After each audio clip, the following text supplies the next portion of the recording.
Hey everyone, Connie here with another review for Helluva Boss. I have decided this is what we are going to do for this series. Instead of reacting to it, we're just going to. I'm going to watch it on my own time and just do these simple little reviews. Um, because I just don't feel like this is a series I want to put forth the time and effort into doing reactions to at the moment. It's just it's not what I want to focus on in that regard.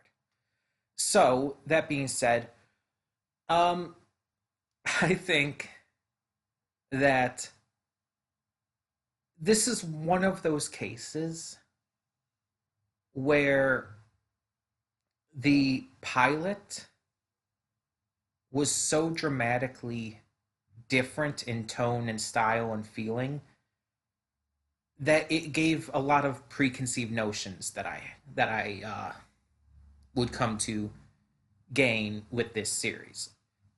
Let me try this again because I think I just messed up what I was trying to say there. With the pilot, I gained a lot of preconceived notions on what this series would end up being. And I think that goes kind of with any kind of show like this, where you have like a pilot introducing it, and then you'll have the show later on. Like even with Has Been Hotel, you could say it's kind of the same thing. Like we have this kind of thoughts on what the series is going to be like based on the pilot, but we don't actually know if it's going to be like that.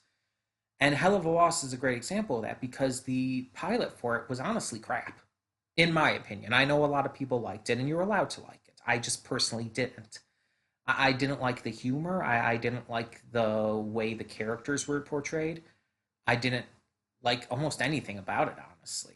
It just did not do it for me. Um, but then, as I stated last time, I liked episode. It's not perfect. It's by no means to the level of Has Been Hotel, but I liked it. I thought it was enjoyable. I thought it was actually kind of funny. And the entire plot with the murder family and all was pretty damn interesting. So then we get to episode two, Lululand. And what did I think of that in comparison? Well, this just continues to show that the pilot was kind of not the best way to look at this. Because if the pilot were the best view of this series, we'd be shit out of luck. But luckily, the first episode and now the second episode have been progressively better and better. This was even better than episode one. I really actually like this. Um, Not only from the episode taking a larger perspective on Stolas and his child, daughter Octavia. I don't know why I was fucking up everything there. Um, Stolas and his daughter Octavia, but also the humor is really good in this one, like really good. Like there's one joke that's just like it's such a simple dumb joke, but for some reason it was just really legitimately funny to me and it just really got me laughing. And that was when like Moxie is like getting all like upset by the mascot costume. He's like freaked out by it, and like he and Millie are leaving. And he's like, you're probably a pervert under there or something like that. And the mascot just kind of like droops down. It's like, yeah, and it's like just something about that was really fucking funny to me.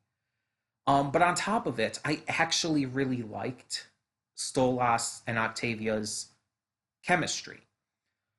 Yeah, there was kind of, you could say, the very stereotypical thing that they did with Octavia here being the kind of grumpy teenager who's like just against her parents and shit. But at the same time, the way they do it, like she has reason. Her father is sleeping around with others, which I mean, they're in hell to be fair, so it's not like surprising. But her father is sleeping around with others. Her father and mother are both constantly fighting and screaming at each other so that she doesn't even get good sleep and everything. And it's just she's has this fear that her father, who she's always been close to, it shows a scene at the very beginning of the episode showing how close they were from when she was little. She's afraid her father's leave going to leave her behind to follow his fancies. And she's legitimately scared. And kind of because of it, she's pushed all of that out. She's pushed her emotions, her connections to them. She's tried to push it out in order to just really not have to, how would I put it? Not have to come to terms with her feelings, I guess. Which is really sad when you think about it. And a lot of these kind of characters you see, like, they don't feel like they have as much depth as Octavia does here. A lot of these moody teenagers, a lot of times in these shows and movies and stuff, just feel like, oh, they're just moody teenagers because they're teenagers. It's like we have to have a teenage character in this. Oh, let's just make him a moody teenager because ha ha, that's the joke. But it's like Octavia actually, she has a reason to be moody. And on top of that, she feels like a full fledged character. She feels like there was thought put into her. And I really appreciate that. On top of it, this episode really branches out on Stolas too. Because prior to this, Stolas has basically been seen as just this nymphomaniac, creepy, kind of psychotic owl dude who hasn't really had too much going to him other than the fact that he's clearly sleeping around with Blitz and giving him the book in order to for Blitz to do his job. So it's like there hasn't really been a lot to him outside of that. He's almost kind of been like a gag. But this episode actually develops him into a full-fledged character. We get to find out more about him, more about just who he is as a character, as well as his connections to his family, which actually makes him feel, just like with Octavia, like a character, like he actually has depth to him. And and by no means does that mean he's not sex crazy still. He's still sex crazy. He still loves to fuck around with Blitz. All of that is still true. But he's more than that too now. And I like that. Blitz didn't really have much going on in this episode. Him and the rest of the crew were kind of more background. You don't even see Luna. You just hear her once. But pretty much the entire imp crew are just kind of side characters. This one, it's really all about Stolas and Octavia, but they do have a little bit of comedy to them as well. Blitz's main thing is, since him and the imps are acting as bodyguards for Stolas, um, they go along to Lululand as well, and that's where we find out that Blitz actually used to work there as a clown. And he has a history with this robotic entertainer, kind of Chuck E. Cheese like thing, which by the way has sentience, which makes that entire thing even creepier. It's like, okay, we already have the connections with Chuck E. Cheese and Five Nights at Freddy's. It's like you have to make it creepier by actually having it have blatant sentience. um, so there's the entire thing about him kind of having a rivalry, a feud with that thing, and even getting into a full fledged fight in the end, burning down the entire place because of it. And you have the entire thing with Moxie not really liking these places, but Millie being like a huge fan. And then, of course, you have the entire thing with Moxie trying to win Millie the thing, which, by the way, that was a great joke. And on top of it, Millie is fucking adorable in this episode. Like, just especially like when she's hugging the thing while they're near the end of the episode. It's like just super fucking cute. And it's like I liked Millie before, and she's like one of my favorites anyway. So it's like, yeah, I'm good with seeing her be super fucking cute. um, but yeah, it's like they were still more of not really background, but side characters to this episode. They weren't as important as they were like in the first one. This one was, again, about Stolas and Octavia. And I think that it really sold that well, but also made the imps feel like they were still there, like they were still notable.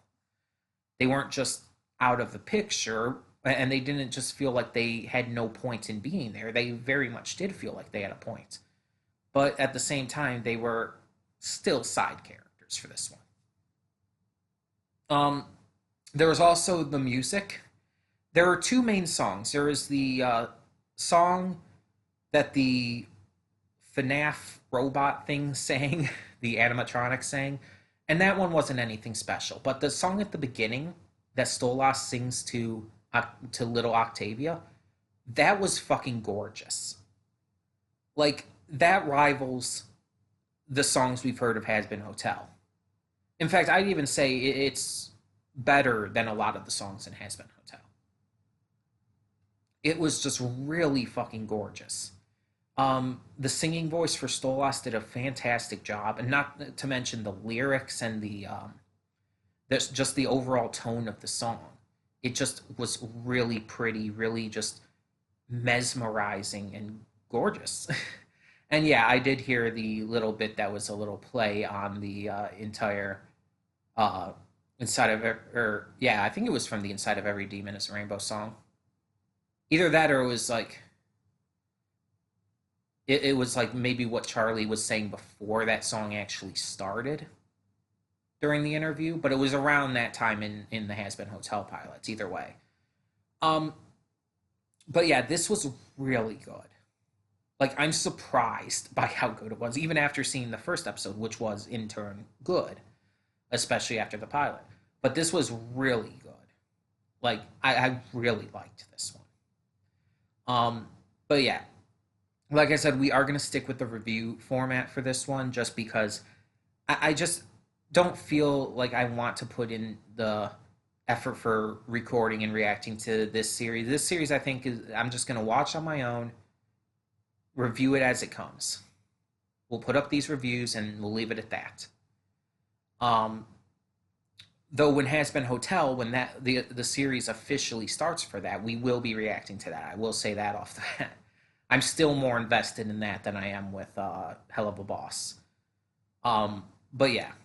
So tell me in the comments below what you thought of this episode of Helluva Boss. What did you think of the music in it, especially Stolas' song to Octavia? What did you think of Octavia and Stolas in this episode? And just all the other little gags and jokes and just fun moments. Tell me your thoughts down below, and thank you so much for tuning in. For now, I'm Connie, and I'm signing off. See y'all next time.